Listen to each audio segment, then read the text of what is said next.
সকাল থেকে উঠেই দেখি হচ্ছে এরকম ঝমঝমিয়ে বৃষ্টি, আর বৃষ্টি হলেই কিন্তু মনটা কেমন খিচুড়ি খিচুড়ি করে।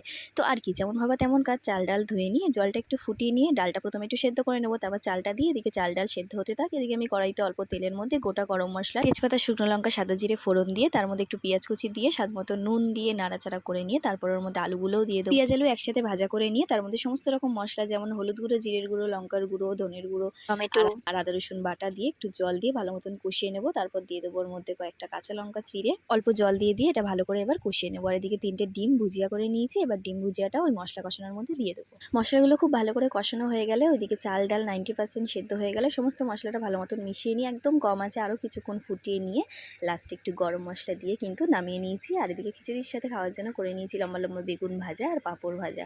আর এই দেখো তখনও কিন্তু হয়ে যাচ্ছিলো বাইরে ঝমঝমিয়ে বৃষ্টি। সো কে কে এরকম আজ বৃষ্টিতে খিচুড়ি খেলে কমেন্ট করে কিন্তু জানাতে ভুলো না।